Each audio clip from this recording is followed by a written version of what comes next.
পরিষ্কার ঘোষণা করতে চাই, যারা কোরআন হাদিসের মাহফিল পছন্দ করে না, মসজিদ মাদ্রাসা পছন্দ করে না, মাদ্রাসার ছাত্রদেরকে দেখলে যাদের চুলকায়, মাদ্রাসা নিয়ে যারা প্রতিহিংসা করে, মাদ্রাসায় যারা সদকা খেরাত করতে চায় না, মসজিদে যারা দান খয়রাত করতে চায় না, যারা আলেমদেরকে দেখলে চুলকায়, তাদেরকে পরিষ্কার বলে দিতে চাই, তোমাদের সময় শেষ, আর তোমাদের সময় নাই। ওলামা ইকরামদেরকে দেখে, মসজিদ মাদ্রাসাকে দেখে তোমরা তামাশা করবে না। যদি তামাশা করো তাহলে ওলামা ইকরাম এখন একতাবদ্ধ হয়ে গেছে, পিঠের চামড়া তুলে ফেলবে। কথা ঠিক কিনা? সম্মানিত হাজিরিন, এই রকমের একদল আছে যে চান্দা করলে এদের গায়ে চুলকানি উঠে। কথা ঠিক কিনা? এটা আজকে না, শুধু এটা আম্বিয়া ইকরামের যুগ থেকেও তারা যখন দ্বীনের দাওয়াত দিতেন, দাওয়াত গ্রহণ না করে উল্টা তাদেরকে মারতেন। কথা ঠিক কিনা? ঠিক পয়গম্বর ইউনূস আলাইহিস সালাতু ওয়াস সালাম ওনার কওমের লোকদেরকে দাওয়াত দিতেন, ইব্রাহিম আলাইহিস সালাম ওনার কওমের লোকদেরকে দাওয়াত দিতেন। ওনার কওমের লোকেরা, ইব্রাহিম আলাইহিস সালামের কওমের মধ্যে ছিল নমরুদ। কে ছিল? নমরুদ। সেই নমরুদ ইব্রাহিম আলাইহিস সালামকে গ্রেফতার করে একটা জেলখানা নিক্ষেপ করছে এবং একটা ক্ষুধার্ত বাঘ দিয়ে দিছে যেন ইব্রাহিমকে খেয়ে ফেলে। নাউজুবিল্লাহ বলবেন না? কিতাবের মধ্যে লেখা। আকে লুতফে খেশেরা ইজহার কর, বাখলি লশনারেরা গুলজার কর। আকে লুতফে খেশেরা ইজহার কর, বাখলি লশনারেরা গুলজার কর। সুয়ে ও খস मैं के तीरंदाख्ता, पशाई का रश किफायत साख्ता। ইব্রাহিম আলাইহিস সালাম শিয়া কওমকে যখন বললেন, হে কওমের লোকেরা, এই সমস্ত মূর্তির পূজা ছেড়ে দাও, অগ্নির পূজা ছেড়ে দাও, বুত পুরস্তির পূজা ছেড়ে দাও, আমার আল্লাহর উপর ঈমান আনো। নমরুদ যখন এই কথা শুনলো, সঙ্গে সঙ্গে তার মাথার মধ্যে ঘুরতে শুরু করলো, ইব্রাহিম যদি আমার কওমের লোকদেরকে তার আল্লাহর দিকে ডাকে, তার আল্লাহর দিকে আহ্বান করে, তার খোদার দিকে আহ্বান করে, আমার কওমের লোকেরা যদি ইব্রাহিমের আল্লাহর উপর ঈমান আনে, একদিন আমি নমরুদের রাজত্ব ধ্বংস হয়ে যাবে। সুতরাং না, আমি বেঁচে থাকতে ইব্রাহিমকে সফল হতে দেব না, ইব্রাহিমকে আমি বাধা প্রদান করব। কিভাবে ইব্রাহিমকে ধ্বংস করা যায়? সেনাবাহিনী পাঠায় দিলেন, যাও ইব্রাহিমকে গ্রেফতার করে জেলখানার ভিতরে ঢুকাও এবং এই ইব্রাহিমকে আমার হাতে মারব না, একটা ক্ষুধার্ত বাঘ জেলখানার ভিতরে ঢুকায়া দাও, যেন এই বাঘটা ইব্রাহিমকে কে শেষ করে ফেলে। কিন্তু লক্ষ্য করে দেখুন, ইব্রাহিম আলাইহিস সালামকে যখন জেলখানার ভিতরে নিক্ষেপ করলেন, জেলখানার ভিতরে নিক্ষেপ করার পর একটা ক্ষুধার্ত বাঘ এই জেলখানার মধ্যে প্রেরণ করা হলো, যেন ইব্রাহিমকে খেয়ে ফেলে। নিক্ষেপ করা হলো। নমরুদ মনে মনে ভাবতেছে, মনে হয় ইব্রাহিমকে কে শেষ করে ফেলেছে, যাই একটু গিয়া দেখি। নমরুদ চুকিয়ে দিয়া দেখে ইব্রাহিমকে বাঘ খায় নাই, বরং তাকে সেজদা করতে আরম্ভ করলো, এমনকি তার শরীর চাটিয়ে দিতে আরম্ভ করলো। আমার আল্লাহ বাঘকে ডাক দিয়ে বলে, রে বাঘ, তুই হলি আমার সৃষ্টি প্রাণী, আর সৃষ্টির সেরা হলো মানুষ, আর ইব্রাহিম হলো আমার খলিল। খবরদার খবরদার, নমরুদ চিনতে ভুল করিল, তুই বনের প্রাণী হয়ে চিনতে ভুল করিস না। যা, আমার ইব্রাহিমের সঙ্গে কোনো বেয়াদবি করবে না। বাঘ ইব্রাহিমের সঙ্গে কোনো বেয়াদবি করে নাই, বরং ইব্রাহিম আলাইহিস সালামের শরীর চাটিয়ে দিতেছে। সুবহানাল্লাহ। এই দৃশ্য যখন নমরুদ দেখল, সঙ্গে সঙ্গে জেলখানা থেকে বের করে নিয়ে আসলো। না না না, ইব্রাহিমকে বাঘেও খায় না, এইভাবে ইব্রাহিমকে মারা যাবে না। একটা বিশাল অগ্নিকুণ্ড তৈরি করতে হবে। ওই অগ্নিকুণ্ডের ভিতরে ইব্রাহিমকে ফেলে মেরে ফেলব। এমনিতে তার চাকরদেরকে আদেশ করলেন, বিশাল একটা পুকুরের মতো গর্ত খনন করো। বিশাল একটা পুকুরের মতো গর্ত খনন করা হলো। তাফসীরের কিতাবে উল্লেখ করা হয়েছে, চতুর্দিকে 30 হাত উঁচা ওয়াল দেওয়া হয়েছে, পাহাড় থেকে লাকড়ি সংগ্রহ করা হয়েছে, দামি দামি লাকড়িগুলা পাহাড় থেকে আনা হয়েছে, এই পুকুরের মধ্যে নিক্ষেপ করা হয়েছে। এমনিতেই আগুন ধরায় দেওয়া হয়েছে। যেই মাত্র আগুন মারাত্মক আকার ধারণ করেছে, ঠিক এমনিতেই ইব্রাহিম আলাইহিস সালামকে ওই আগুনের মধ্যে ফেলবে। ইব্রাহিমকে ফেলতে পারে না, কারণ ইব্রাহিম আলাইহিস সালামকে আল্লাহর তৈরি ফেরেশতারা সহযোগিতা করে। এমনিতেই শয়তান নমরুদের কানে কানে গিয়া বলে, ও নমরুদ, তুমি ইব্রাহিমকে আগুনে ফেলতে পারবে না। কারণ হলো ইব্রাহিমের সাথে ইব্রাহিমের আল্লাহর তৈরি ফেরেশতারা সাহায্য করে। ইব্রাহিমকে এইভাবে আগুনে ফেলতে পারবে না। যদি ইব্রাহিমকে আগুনের মধ্যে নিক্ষেপ করতে হয়, তাহলে তুমি এখানে খারাপ কাজ আরম্ভ করে দাও। নর্তকী নারীদেরকে এনে যখন আকাম কুকাম আরম্ভ করে দেবে, ফেরেশতারা হলো বেগুলা মাসুম নিষ্পাপ, যেখানে পাপ হয় গুনার কাজ হয় সেখানে তারা থাকে না। এমনিতে ওখান থেকে তারা চলে যাবে। এই সুযোগে ইব্রাহিমকে আগুনের মধ্যে নিক্ষেপ করে ফেলবে।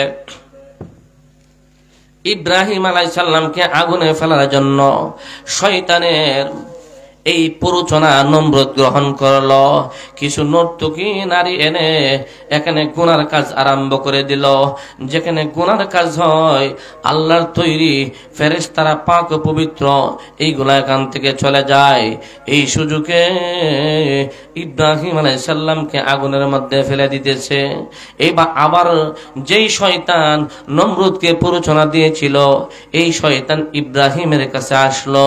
আরে ভাই ইব্রাহিম, তোমার খোদা বহু শক্তিশালী বললে তোমার খোদা তোমাকে সাহায্য করে না, নমরুদ আগুনের মধ্যে তোমাকে ফেলে দিবে। তোমার খোদা কি দেখে না? তোমার খোদা তো তোমাকে সাহায্য করে না। আমার কাছে বলো, আমি সাহায্য করব। আমার কাছে যদি সাহায্য চাও, আমি মুহূর্তের মধ্যে ওই আগুন নিভাইয়া দিব, অথবা এই আগুন থেকে তোমাকে হেফাজত করব। ইব্রাহিম আলাইহিস সালাম শয়তানকে লক্ষ্য করে বলে, হে শয়তান, আমার সামনে থেকে তুই দূর হয়ে যা, তোর সাহায্যের প্রয়োজন নাই। যে আল্লাহর খলিল আমি, আমাকে নমরুদে আগুনের মধ্যে ফেলে দিবে, অবশ্যই আমার আল্লাহ দেখতেছেন। সুতরাং আমার আল্লাহ আমাকে কেন সাহায্য করেন না? আমার মনে হয় আমাকে যদি নমরুদে আগুনের মধ্যে ফেলে দেয়, তাহলে মনে আমার আল্লাহ খুশি। এক মর্দ শয়তান, জানিয়ে রাখ, আমার আল্লাহ যদি রাজি খুশি হয়, আমি ইব্রাহিম আগুনের জ্বলে পুড়ে সরকার হয়ে যায়, আমি আল্লাহর রাজি এবং খুশির জন্য আমি ইব্রাহিম তোর কাছে সাহায্য চাইব না।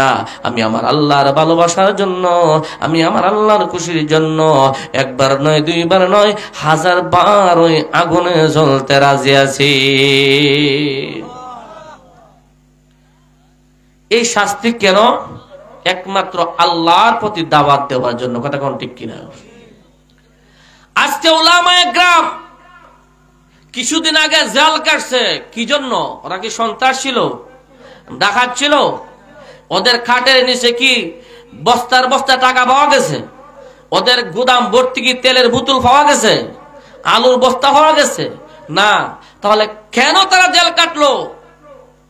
এর একটা কারণ, তারা হক কথা বলে, আল্লাহর কথা বলে। কথা কোন ঠিক কিনা? কিন্তু জেলে নিচে দেখে কি ওরা আল্লাহর কথা বাদ দিয়ে দিছে? ইব্রাহিম আলাইহিস সালামকে আগুনের মধ্যে ফেলে দিছে। এই জন্য কি ইব্রাহিম আলাইহিস সালাম আল্লাহর দাওয়াত দেওয়া ছেড়ে দিয়েছে? নমরুদের পক্ষে সাপোর্ট করছে? না নমরুদের বিরুদ্ধে লড়ছে? শয়তানের বিরুদ্ধে লড়ছে। ঠিক তদরূপ উলামায়ে কেরাম হক কথা বলার কারণে, কোরআনের কথা বলার কারণে, কোরআনের মঞ্চ থেকে ধরে যারা উলামায়ে কেরামদেরকে জেলের ভিতরে ঢুকেছিল, আজকে তারা জেলের ভিতরে ঢুকতেছে। উলামায়ে কেরাম মাঠে ময়দানে বুক ফুলে কোরআনের মাহফিল করতেছে। কথা কোন ঠিক কিনা? তাকবীর! ইসলামের সূত্র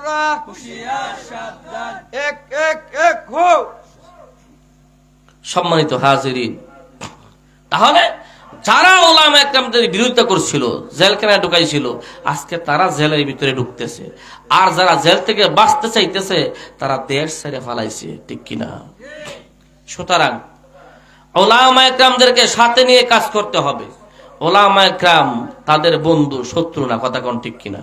তারা নিজে শত্রু বানাইছে। সম্মানিত হাজিরিন, এটা শুধু এখন না, আম্বিয়া একরামের যুগ থেকেই চলে আসছে। তো ইব্রাহিম আলাইহিস সালামকে আগুনের মধ্যে ফেলে দিবেন, ফেলে দিছে। আল্লাহ পাক রব্বুল আলামিন কি দেখতেছেন, কি দেখতেছেন না? দেখতেছেন। দেখে ইব্রাহিম কি আল্লাহর কাছে সাহায্য চায় নাকি নমরুদের কাছে মাথা নত করে, শয়তানের কাছে মাথা নত করে? এটা হলো আল্লাহর একটা পরীক্ষা। তো উলামা একরামদেরকে জেলের ভিতরে ঢুকাইছে, উলামা একরামদেরকে অবমাননা, উলামা একরামদেরকে হেয় প্রতিপন্ন, এটা আল্লাহ পাকের পরীক্ষা। দেখে উলামা একরাম বাতিলের কাছে মাথা নত করে কিনা, ঠিক কিনা? কিন্তু যারা হক্কানি উলামা একরাম, তারা কোনদিন বাতিলের কাছে মাথা নত করে নাই, কিয়ামত পর্যন্ত বাতিলের কাছে মাথা নত করবে না, কথা কোন ঠিক কিনা? বরং যখন যেইভাবে বাতিল আসবে তাদেরকে ধ্বংস করার জন্য, ইসলামকে মুছে দেওয়ার জন্য, কোরআনের মাহফিলকে বন্ধ করার দেওয়ার জন্য তাৎক্ষণিক সেইভাবে আল্লাহ পাক রব্বুল আলামিন একজাক উলামা একরাম তাদের দাঁত ভাঙা জবাব দেওয়ার জন্য তৈরি করে দিবেন।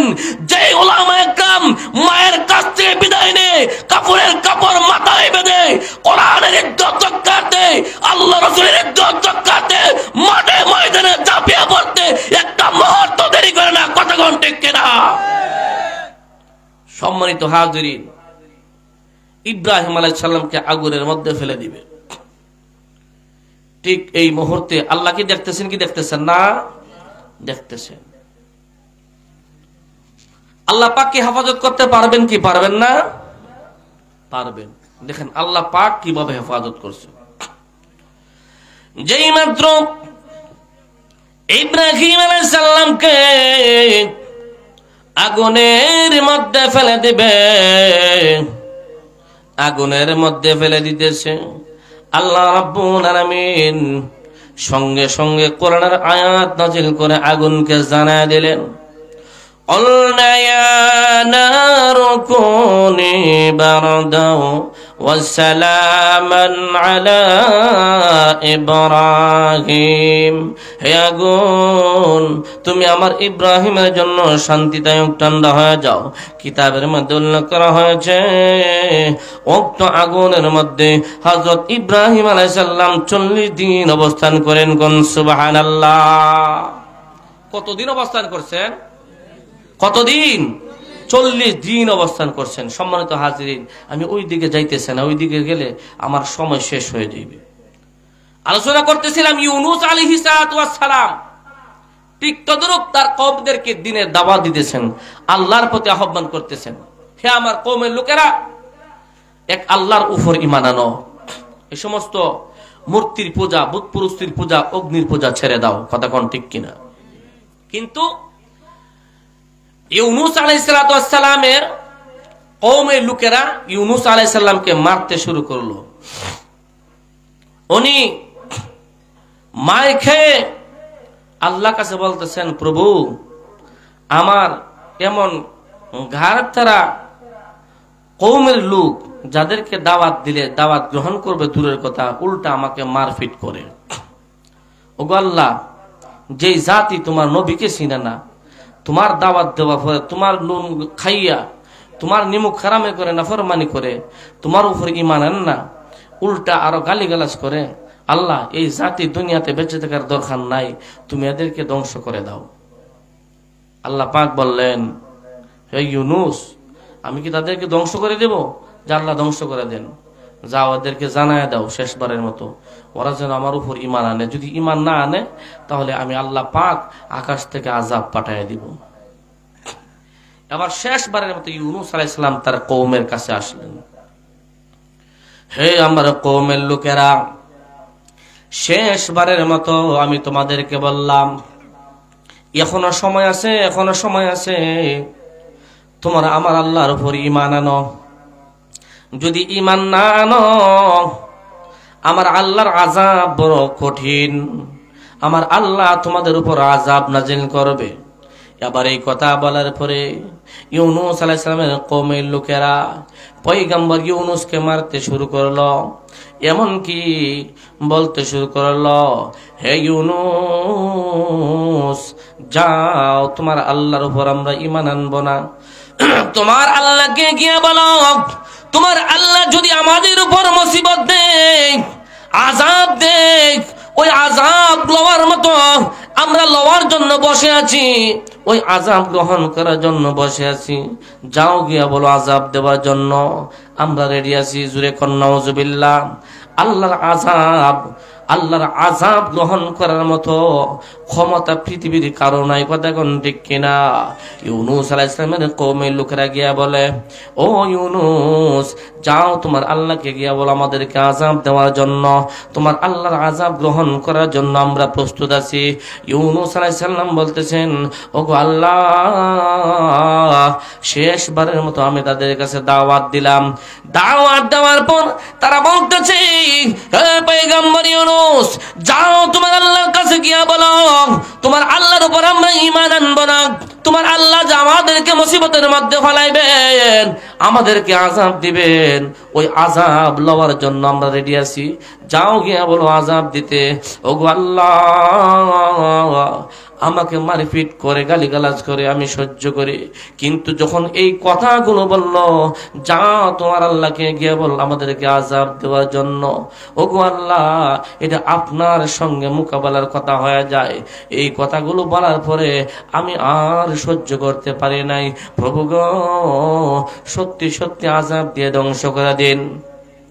আল্লাহ রাব্বুল আলামিন জানায় দিলেন, হে পয়গম্বর ইউনূস, যাও তোমার কওমের লোকদেরকে বলে দাও, হে আমার কওমের লোকেরা, অপেক্ষা করো, অচিরেই তোমাদেরকে আল্লাহর পক্ষ থেকে আযাবে গ্রেফতার করবে। ইউনূস আলাইহিস সালাম তার কওমের লোকদেরকে বললেন, হে আমার কওমের লোকেরা, অপেক্ষা করো, অচিরেই অল্প সময়ের ভিতরে আল্লাহর পক্ষ থেকে তোমাদের উপর আযাব আসবে। আর পয়গম্বর ইউনূস জানেন আল্লাহ পাক যেটা বলেন এটা সত্য, আল্লাহ পাক আযাব দিয়ে দিবেন। এই জন্যই পয়গম্বর ইউনূস এই আযাবের খবর তার কওমের লোকদেরকে জানায় দিলেন, এবং আযাব আসবে এটা সত্য।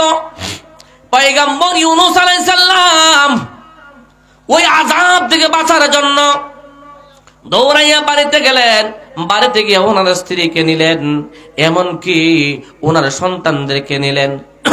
ওনার স্ত্রীকে সঙ্গে নিলেন, দুইটা সন্তানকে সঙ্গে নিলেন। ইউনূস আলাইহিস সালাম ওদেরকে নিয়ে এই এলাকা ত্যাগ করতে শুরু করলেন। না জানি কখন আসমান থেকে আযাব চলে আসবে।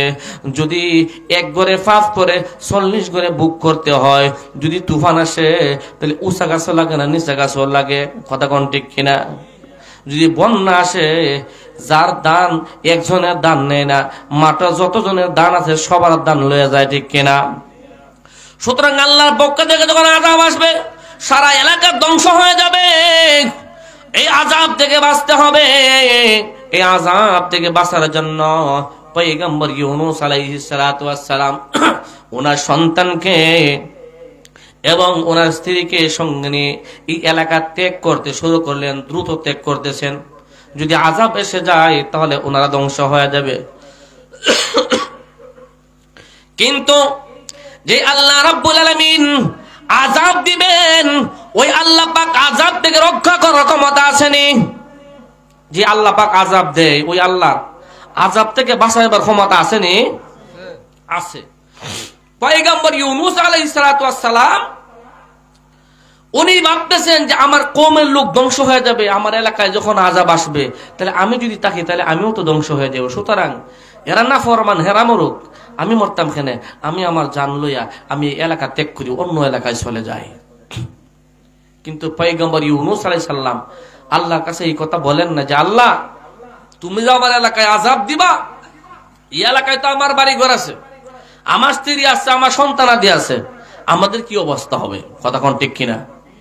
অবশ্যই অবশ্যই আল্লাহ পাক ওনাদেরকে রাস্তা বলে দিতেন। কথা কোন ঠিক কিনা? কারণ নূহ আলাইহিস সালাম যখন আল্লাহর কাছে বদ্ধ করছিল, আল্লাহ এই মানুষদের দাঁড়া দাঁড়ে ঘুরিয়ে আমি দাওয়াত দিলাম, এরা আমাকে পাথর মারে, গালি দেয়, এই জাতির বাঁচিয়া থাকার দরকার নাই, আপনি এদেরকে আযাব দিয়ে ধ্বংস করে দেন। আল্লাহ আযাব দিছিলনি? দিছিল। এরপরে নূহ আলাইহিস সালাম আল্লাহর কাছে বলছিল, আল্লাহ তুমি যে আমার কওমদেরকে আযাব দিয়ে ধ্বংস করে দিবা, আমার কি উপায় হবে? যারা আমার আহলে হাল আছে, আমার কওম যারা আমাকে মানে, যারা ঈমান আনছে, তাদের কি অবস্থা হবে? আল্লাহ পাক বলছিল, তুমি কিস্তি তৈরি করো। ঠিক কিনা? ঠিক তদ্রূপ ইউনূস আলাইহিস সালাম যদি আল্লাহর কাছে বলতেন, অবশ্যই আল্লাহ পাক ওনাকে একটা রাস্তা বলে দিতেন, কিন্তু উনি আল্লাহর কাছে বলেন নাই। শুধু এতটুকুর কারণে আল্লাহর কাছে না বলে উনি নিজে নিজে এই এলাকা ত্যাগ করলেন। এতটুকু করার কারণে আল্লাহ পাক ইউনূস আলাইহিস সালামকে আরো বড় মুসিবতের মধ্যে ফেলাইছেন। এটাই আল্লাহ পাকের পরীক্ষা। দেখি, ইউনূস, আমি তোর কওমের লোকদেরকে আযাব দিয়ে ধ্বংস করে দেব, তোর কওমের লোকেরা ধ্বংস হয়ে যাবে, তুই নিজে জান বাঁচাইয়া এলাকা ছেড়ে চলে গেলা, আমার কাছে আমি আল্লাহর কাছে বললা না, তাহলে দেখি তুমি নিজে নিজে বাঁচতে পারো কিনা, আমার সাহায্য লাগে কিনা, দেখি সে তুমি কতটুকু যাইতে পারো। কথা কোন ঠিক কিনা? আল্লাহু আকবার। পয়গম্বর ইউনূসকেও আল্লাহ পাক আযাব দিয়া, মুসিবত দিয়ে পরীক্ষা করছেন। তার কওমের লোকদের উপর যখন আযাব আসবে, এই কথা কওমের লোকদেরকে জানাইয়া উনি সন্তানকে নিয়ে, স্ত্রীকে নিয়ে এলাকা ত্যাগ করতে শুরু করলেন। উনি যখন এলাকা ত্যাগ করতে শুরু করলেন, এলাকা ছেড়ে যাইবেন গা, এই এলাকা ছেড়ে মনে করেন ওই অন্য এলাকার বর্ডারে চলে গেছে। ঠিক এই সময় যে এলাকার কথা বলছিল আযাব আসবে, এই এলাকার মানুষ বলা বলি করতেছে, কই পয়গম্বর ইউনূস বলে আযাব আসবে, গজব আসবে, কই পয়গম্বর ইউনূসের আল্লাহর আযাব দেখি না তো। সারাদিন ঠাট্টা মস্কারি করতেছে। এইরকম ঠাট্টা মস্কারি যখন সারাদিন করতেছে, হঠাৎ করে যখন সূর্য ডলে যেতেছে, দুপুরের পর হয়ে গেছে গা, আসরের টাইম হয়ে গেছে গা, হঠাৎ করে তাকায় দেখে দুনিয়াটা একটা অন্ধকারচ্ছন্ন হয়ে গেছে। এইরকম যখন বৈশাখ মাসে ডাক মারে, আপনার আমার অবস্থা কি হয়? ধান কই, বন কই, গরু কই, লাকড়ি কই, মারে একটা দৌড়াদৌড়ি লাগে কি লাগে না? লাগে। টাড়া যদি বড় বড় করে টাড়া ভরে, তো সন্তানরা চিৎকার দিয়ে মা বাবারা জড়ায়া ধরে কি ধরে না? ধরে। ঠিক যে সমস্ত লোকেরা ঠাট্টা মস্কারি করতেছিল, ওরা তাকায় দেখে আকাশের অবস্থাটা একটু মলিন, ঘুরতাছে, মুসিবত ঘুরতাছে, আর বড় বড় ঠাডা ভরতাছে। যেই মাত্র বড় বড় ঠাডা ভরতাছে, এই আওয়াজ তারা শুনতেছে, একটা আরেকটারে কানে কানে কয়, ইউনূসের আল্লাহ, ইউনূসের খোদায় নিয়ে আযাব দেলাইতাছে, দেখ এমন বড় বড় ঠাডা তো জীবনও দেখছি না, মনে হয় উপরে পড়ে যেতেছে গা, মনে হয় ঘরের উপরে পড়ে যেতেছে গা, মনে হয় আমার সন্তানের উপরে পড়ে যেতেছে গা। এই বলা বলি করতে শুরু করলো। আস্তে আস্তে ঠাডাও ঘন ঘন পড়তেছে, আর বেকুয়াট আওয়াজ দিতেছে, আর আকাশের অবস্থাটা অন্ধকারাচ্ছন্ন হইতেছে। এই দৃশ্য দেখার পরে একে অপরের কাছে বলে, খালি কয়েকটা টাড়া ভরতেছে আর আকাশের অবস্থা পরিবর্তন হওয়াতে দেখা যায় কিয়ামত চলে আসবে। আমাদের অবস্থা যদি এমন হয়ে যায়, যদি আযাব চলে আসে, তাহলে আমাদের আর বাঁচার কোনো উপায় নাই। ঠিক কিনা? বাঁচার কোনো উপায় নাই, আর বাঁচতে পারবো না। সত্যিকারে ইউনূসের আল্লাহ আছে, ওই আল্লাহর উপর ঈমান আনতে হইব। ওই আল্লাহ আযাব দিতে পারে। ইউনূসের আল্লাহ যদি আযাব দিতে পারে, এই ক্ষমতা থাকে, তাহলে বাঁচানোর ক্ষমতা আছে। সুতরাং যদি বাঁচতে চাও, তাড়াতাড়ি ওই ইউনূসের আল্লাহর কাছে মাফ চাও। সুবহানাল্লাহ, জোরে বলবেন না? একটু মেহেরবানি করে একটু সামনে আসেন না, একটু সামনে জন্মেবন না, দূরে বসছেন তো, এই জন্য আলোচনা করতে একটু ভালো লাগতেছে না। আপনারা কি চান আমি কিছু সময় আলোচনা করি? আপনারা চান নি আমি কিছু সময় আলোচনা করি? কে কে চান একটু হাতটা তুলে দেখান। নারায়ে তাকবীর, নারায়ে তাকবীর। আল কোরআনের আলো, আল হাদিসের আলো, নারায়ে তাকবীর। যে ফিসে যে আমার কিছু ভাই আছে, যুবক ভাইরা উঠছেই না, এরা করলে করুন এলা জানিয়া। হ্যাঁ, এই যে আরে ডান্ডা জায়গা যদি গরম করে লইতে এটা আরো মজবুত হইব। ঠিক কিনা? জিকির করি লা ইলাহা, মেহেরবানি করে সামনে আসেন না, আসেন না, সামনে সামনে আসেন। লা ইলাহা ইল্লাল্লাহ, লা ইলাহা লা ইলাহা ইল্লাল্লাহ লা ইলাহা আসমান জমিন চাঁদ সিতারা অপরূপ সুন্দর বিশ্ব সেরা পাহাড় পর্বত নদী নালা করিয়াছেন সৃষ্টি আল্লাহ তাআলা লা ইলাহা লা ইলাহা ইল্লাল্লাহ লা ইলাহা লা ইলাহা ইল্লাল্লাহ মুহাম্মাদুর রাসূলুল্লাহ সাল্লাল্লাহু আলাইহি ওয়াসাল্লাম। এবার এই পয়গম্বর ইউনূসের কওমের লোকেরা একে অপরের কাছে বলতে শুরু করলো যে আকাশের অবস্থা এত ভয়ঙ্কর, অন্ধকার হয়ে যাচ্ছে, যদি আযাব চলে আসে আমাদের মাল সম্পদ বাদ দিলাম, আমাদের এই সন্তানদের কিনা আমরা কোথায় যাব, আমরা তো ধ্বংস হয়ে যাব। সুতরাং আমরা ওই পয়গম্বর ইউনূসের আল্লাহর কাছে আমরা মাফ চাই, যেন আমাদেরকে এই আযাব থেকে হেফাজত করেন। আমরা ওই পয়গম্বর ইউনূসের খোদার উপর আমরা ঈমান আনবো। জোরে কোন সুবহানাল্লাহ। যেই মাত্র দেখতেছে আকাশের অবস্থা বিবর্ণ হয়ে গেছে, বড় বড় টানা পড়তে শুরু করলো, বেকুয়াট আওয়াজ দিতে শুরু করলো। ঠিক এই মুহূর্তে কওমের লোকেরা একে অপরকে ডাক দিয়ে বলে, কওমের লোকেরা রে, হে ভাই তাকায় দেখ, পয়গম্বর ইউনূস সত্যিকারে তার আল্লাহ আছে, তার আল্লাহ আযাব পাঠিয়ে দিয়েছে, এখনো সময় আছে, আমরা তওবা করি, তার আল্লাহর উপর ঈমান আনি, মাফ চাই। যদি আল্লাহর কাছে মাফ চাই অবশ্যই পয়গম্বর ইউনূসের আল্লাহ আমাদেরকে মাফ করে দেবেন। এই বলে তারা চিৎকার আরম্ভ করে দিল, ডাক দিয়ে বলে, ও পয়গম্বর ইউনূসের খোদা, আমরা তোমার উপর ঈমান আনলাম, মেহেরবানি করে আমাদেরকে মাফ করে দাও। অন্যায় করেছি, অপরাধ করেছি, ভুল করে ফেলেছি, পয়গম্বর ইউনূসের দাওয়াত আমরা গ্রহণ করি নাই, বরং পয়গম্বর ইউনূসকে আমরা মারপিট করেছি, মহা অন্যায় করে ফেলেছি। ও পয়গম্বর ইউনূসের খোদা, মেহেরবানি করে আমাদেরকে মাফ করে দাও, আর ভুল করব না, আর অন্যায় করব না, আর অপরাধ করব না। ও পয়গম্বর ইউনূসের খোদা, মেহেরবানি করে মাফ করিয়া দাও, এই আযাব আমাদের উপর থেকে সরায়া নাও, এই আযাব সহ্য করার মতো ক্ষমতা আমার নাই। যেই মাত্র এইভাবে কান্নাকাটি আরম্ভ করে দিল, চিৎকার আরম্ভ করে দিল, মহিলারাও চিৎকার আরম্ভ করে দিল, পুরুষরাও চিৎকার আরম্ভ করে দিল, ছোট ছোট মাসুম বাচ্চারাও কান্নাকাটি করতে আরম্ভ করে দিল। আল্লাহ রাব্বুল আলামিনের রহমতের জোশ উঠে গেল। আল্লাহ রাব্বুল আলামিন সঙ্গে সঙ্গে পয়গম্বর ইউনূসের কওমের লোকদেরকে মাফ করে দিলেন, এবং সঙ্গে সঙ্গে আল্লাহ রাব্বুল আলামিন আযাব হটায় নিলেন, সরায় নিলেন। জোরে কোন সুবহানাল্লাহ।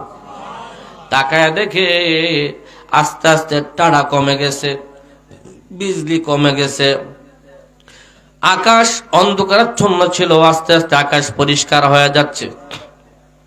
এখন এই কওমের সকল লোকদের মুখের মধ্যে মুস্কি হাসি। সুবহানাল্লাহ, জোরে কোন। সত্যি সত্যি আমরা পয়গম্বর ইউনূসের খোদার উপর ঈমান আনছি, আমরা ভুল স্বীকার করছি, আর করব না বলছি।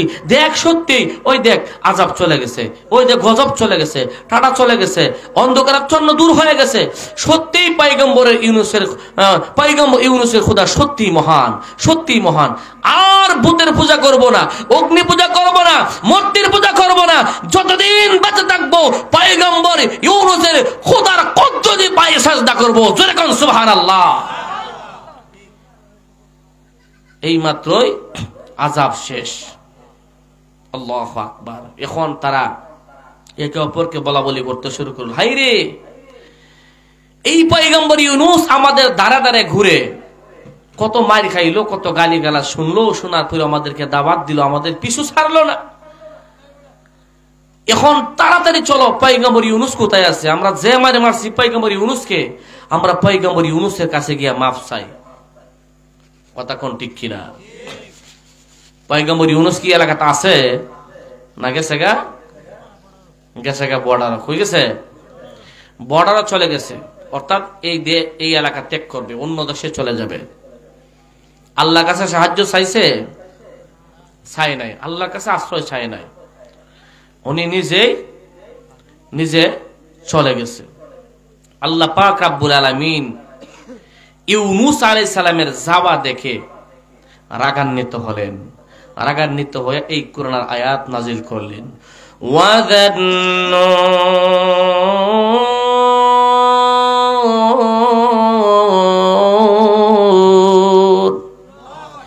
إذ ذهب مغاضبا فظن أن لن نقدر عليه فنادى في الظلمات أن لا إله إلا أنت سبحانك إني كنت من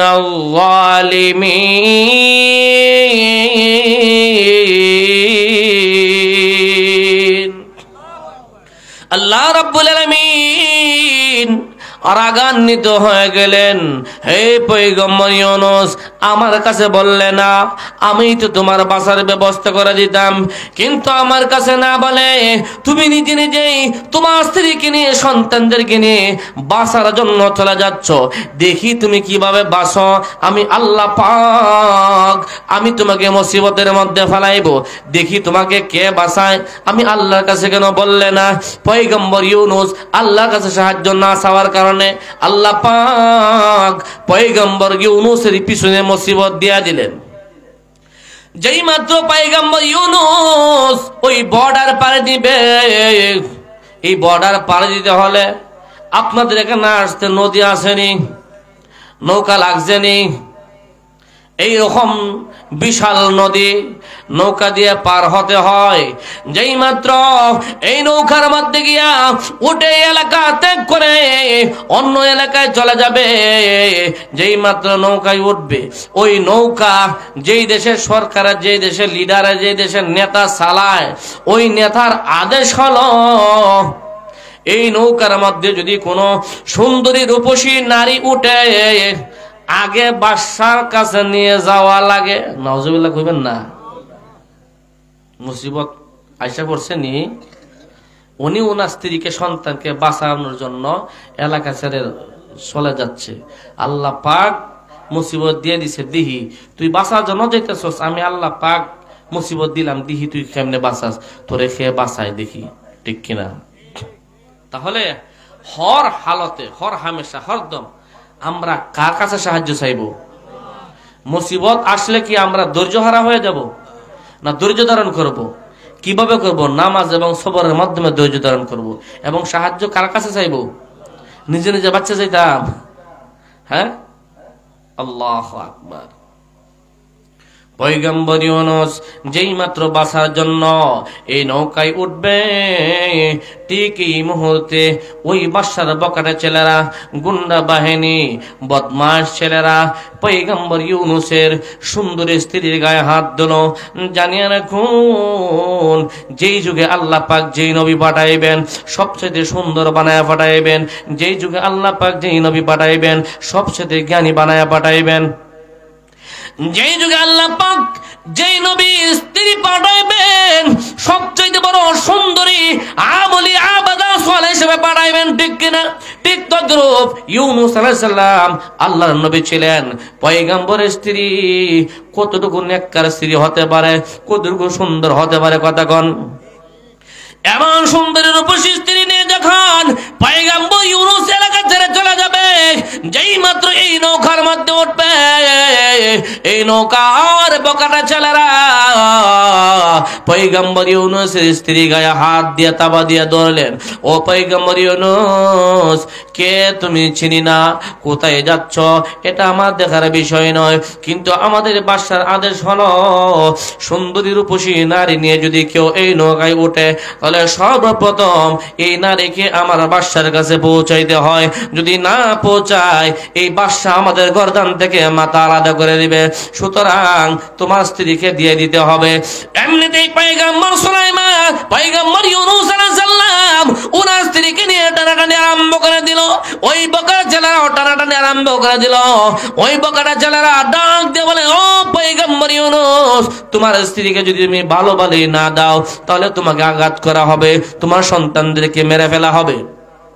এই কথা যখন বলল, এই কথা শোনার পর স্ত্রী বলতেছে, হে আমার প্রাণের স্বামী, আপনি আমাকে ছেড়ে দেন।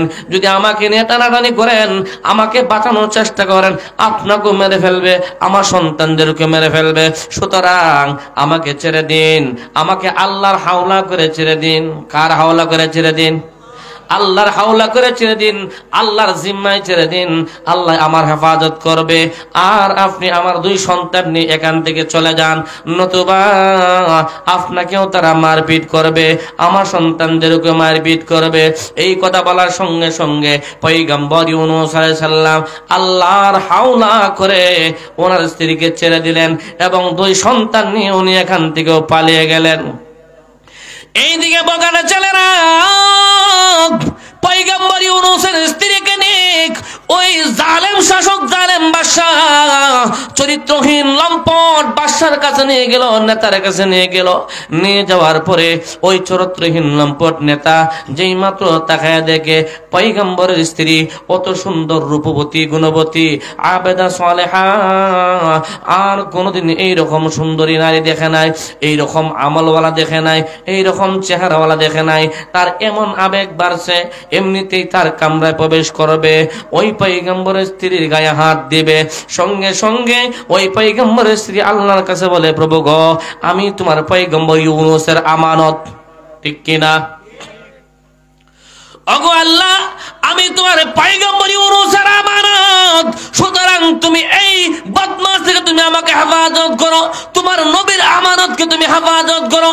এই কথা বলে যখন আল্লাহর কাছে দোয়া করে, আল্লাহ রাব্বুল আলামিন সঙ্গে সঙ্গে এই আবেদা, সালেহা, রূপবতী, গুণবতী নারী দোয়া কবুল করে পয়গম্বর ইউনূসের স্ত্রীর দিকে যেই মাত্র এই বদমাশ নেতা অগ্রসর হয়, সঙ্গে সঙ্গে আল্লাহ রাব্বুল আলামিন তাকে আযাব দিয়ে দে। তার হাত তো বেহা হয়ে যায়, হাত পাও নষ্ট হয়ে যায়। হাত পাও যখন নষ্ট হয়ে যায়, মির্গি বেমারের মতো আরম্ভ হয়ে যায়, কাঁপতে কাঁপতে মাটিতে পড়ে যায়। এমনিতেই তার বিশ্বাস হয়, এমনিতেই তার বিশ্বাস হয় যে এই পয়গম্বরের স্ত্রী একজন নেককার স্ত্রী, আমি একজন গুন্ডা বদমাশ, একজন নেককার স্ত্রীর দিকে আমি লুপ করার কারণে এইটা তার আল্লাহর পক্ষ থেকে মুসিবত, সুতরাং না, আমি তার কাছে মাপ চাই।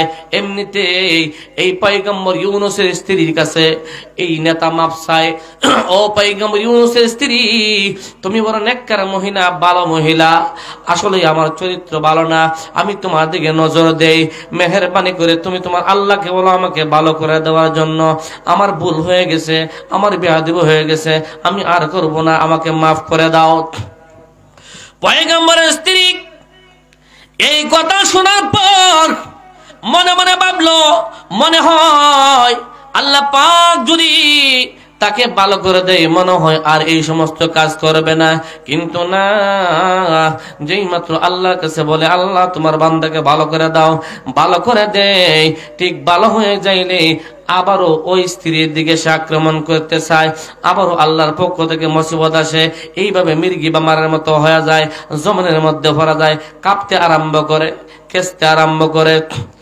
এইভাবে একবার নয়, দুইবার নয়, তৃতীয়বার পয়গম্বর স্ত্রীকে ডাক দিয়ে বলে, হ্যাঁ ইউনূস নবীর পয়গম্বরের স্ত্রী, আমি আবারও তোমার কাছে বলতেছি, আমি আর নাফরমানি করব না, তোমার দিকে লোভ করব না, মেহেরবানি করে তুমি আমাকে ক্ষমা করে দাও। তোমার আল্লাহকে বলো আমাকে যেন ভালো করে দেয়। পয়গম্বরের স্ত্রী আবার বুঝতে পারলেন না, এর চরিত্র কখনো ভালো হবে না। আবার যদি আমার আল্লাহকে ভালো করে দেয়, আবারও আমার দিকে আক্রমণ করার চেষ্টা করবে। সুতরাং না, যতক্ষণ না পর্যন্ত আমার আল্লাহ আমার স্বামীকে আমার কাছে আসার ব্যবস্থা না করে দিবে, ততক্ষণ পর্যন্ত সে এইভাবেই তাক। আর না এতে আমার স্বামী আসতে দেরি হইলে হ্যাঁ আসার চেষ্টা করবে, ঠিক কিনা? ঠিক আল্লাহ পাক তাকে এইভাবেই রোগ দিয়া বেমার দিয়া তাকে জমিনের মধ্যে ফালায় রাইখা দিলেন। অপর দিক দিয়ে পয়গম্বর ইউনূস তার দুই সন্তানকে নিয়ে যেই মাত্র এখান থেকে চলে যাবে, অন্য দিক দিয়ে চলে গেছে, অন্য ঘাট দিয়ে পের হবে, গিয়া দেখে এই নদীর পানি শুকনা, মাঝখানে পানি আছে, কিছু বালু হাঁটতে যাওয়া লাগে। নদীর চর ভরে কি ভরে না? ভরে। এইরকম চর পড়ছে, এইরকম চর পড়ে গেছে। কিছু জায়গা হাত দিয়ে যাওয়া লাগে, আবার কিছু জায়গা গন্ডা পানি, ঘাটু পানি, নৌকা লাগিয়া যায়। ওই জায়গাটুকু হাইটটা গিয়ে উঠা লাগে। তো ওনার বড় সন্তানকে সাগরের পারে দাঁড় করায় রাখছে, ছোট সন্তানকে কাঁধে নিয়ে নৌকায় উঠবে। যেই মাত্র নৌকায় উঠবে, নদীতে নামছে, বালুর চর পড়ে গেছে। আল্লাহ রাব্বুল আলামিন নদীর পানিকে আদেশ করলেন, হে পানি তুমি প্রবাহবান হয়ে যাও, তুমি চলতে আরম্ভ করলো। এমন স্পিডে চালু হয়ে যাও যেন পয়গম্বর ইউনূসের পায়ের নিচ থেকে যেন